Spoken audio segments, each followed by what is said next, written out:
Ahora, nos hemos preguntado, a partir de recorrer las imágenes de la celebración, sobre la historia de Santiago del Estero. Lo decíamos, la ciudad más añeja de la Argentina, porque otras localidades que fueron fundadas en aquella época de la conquista española ya no están, solo queda Santiago. Pero para conocer detalles precisamente en este nuevo aniversario estamos junto al profesor Eduardo Hurtado, quien nos va a ayudar precisamente a contextualizar. Profesor, una larga historia, una riquísima historia de Santiago. ¿Cómo le va? Buenas tardes. ¿Cómo le va? Buenas tardes, Pablo. Gracias por la fe que me tenés. O sea que Absolutamente. Mire, acaba de llegar a dar exámenes, así que vamos a darle, ahora nosotros le vamos a tomar examen. Estaba tomando examen. Sí. Sí, yo creo que hay, Alito decía algo interesante, que, a ver, el cumpleaños de la ciudad de Santiago del Estero permite reflexionar sobre algo que para mí es importante. Nosotros tenemos como construido un mapa mental del territorio argentino, las provincias y después las ciudades. En realidad el proceso histórico fue inverso. En realidad hoy es el cumpleaños de la ciudad, y él decía de la provincia, de acordarse de nuestra provincia.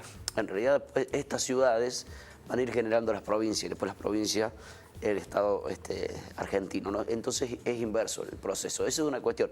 La otra cuestión, Santiago del Estero es la primera que sobrevive y es un hito importante, sobre todo a lo largo del siglo XVI y XVII, porque de alguna manera es lo que va a permitir consolidar el dominio español en el noroeste argentino y de allí proyectar nuevas fundaciones. O sea, una especie, se lo voy a robar a Arlasori, un viejo geógrafo, decía, las ciudades fundaron los españoles fueron como un rosario de cuentas.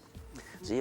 Perdón, como cuentas de un rosario. Y Santiago del Estero es la inicial, o sea, la ciudad del barco, que tiene que luchar y tiene que sobrevivir al río Dulce, que por un lado le da la bondad del agua, pero por otro lado genera la zozobra de los desbordes y las inundaciones. Santiago del Estero tiene, durante, yo decía, de 1553 hasta mediados del siglo XVII, 1600 y pico, su época de intento hegemónico sobre las otras ciudades. A partir de finales del siglo XVII, en 1682, hay una ciudad que le roba el protagonismo y que le roba la hegemonía, que es la que había fundado el 6 de julio Jerónimo Luis de Cabrera, o sea, Córdoba. Córdoba se transforma en un poco la nueva ciudad estratégica y hegemónica en las comunicaciones y en el dominio territorial hacia el Cuyo y hacia el norte. ¿Por qué digo esto? Porque se traslada por cuestiones estratégicas, por cuestiones de crecimiento, la gobernación de Jurí y de Aguitas, y se traslada también en 1682 el obispado. Entonces ahí Santiago del Estero pierde la gobernación y pierde el obispado, que los toma Córdoba, y Córdoba comienza a tener importancia, ¿no? Profesor, lo que surge también allí con Santiago y con Córdoba es que había por parte del colonialismo español una mirada, digo porque son ciudades mediterráneas, una mirada más hacia lo que era Perú, Bolivia, de donde estaban saqueando, digamos, los recursos naturales, y después esa lógica se fue a Buenos Aires porque necesitaron del puerto, pero inicialmente tenía que ver con esa mirada política, administrativa y sobre todo económica de España, ¿no? Sí, hay un debate, Pablo, que tiene vigencia aún hoy. En el caso de Núñez del Prado primero, que es el primero que recorre, que intenta fundar la ciudad de Santiago del Estero, después lo va a hacer Francisco de Aguirre, pero en el caso de Cabrera y Francisco de Aguirre está claro algo que tiene vigencia hoy. Discutir esto que se había dado en España, que la capital política y administrativa del territorio no debía coincidir con la capital comercial y económica. Esto es, la capital política no debía estar en el puerto. Eso lo tiene muy claro y obviamente eso genera tensiones, por ejemplo, con Juan de Garay. Eso es. Y también hay una cosa que tiene que ver inclusive decir, profe, se mete con el deporte, sí, pero hasta en el deporte aparece. Yo soy muy lector de viejos gráficos que tengo por allí coleccionados y que los tengo que cuidar de que no me los herede antes de tiempo. Sí, el niño Agustín leía una crónica del año 68, una crónica sobre un campeonato argentino de básquet, que en esa época tenía un prestigio que hoy ya no tiene, quizás la Liga Nacional, pero aparecía esta cuestión en el relato que tomaba el cronista del gráfico sobre un diario santiagueño. Ese año Santiago le gana la final del Campeonato Argentino de Básquet año 68 a Buenos Aires. ¿Qué decía? Francisco de Aguirre, como Francisco de Aguirre destronó a Pedro de Mendoza, Santiago del Estero destronó a Buenos Aires. O sea, esta rivalidad interior y Buenos Aires aparece ahí también en el deporte, ¿no?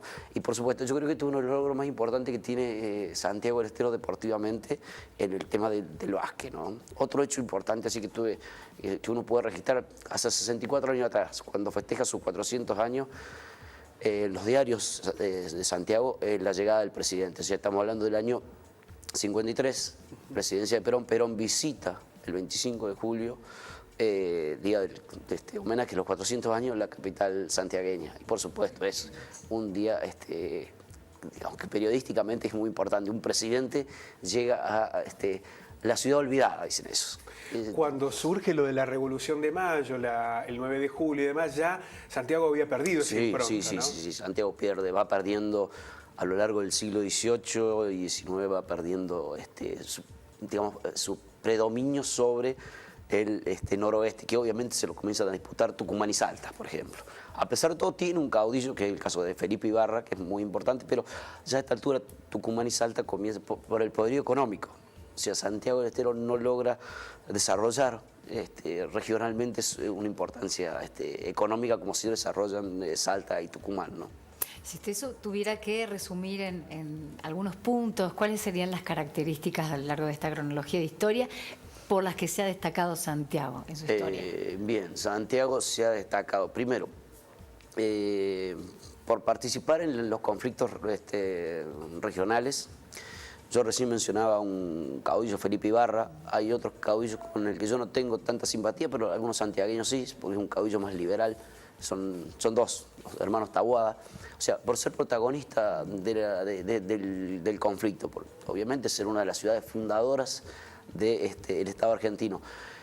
Y después ha quedado una transición, o sea, que la ha relegado desde una suerte de estancamiento económico, que me parece que Santiago lo ha superado culturalmente a partir del folclore y a partir de la chacarera, ¿no? O sea, yo creo que Santiago ha logrado reacomodarse a partir de la cuestión cultural. ¿Sí?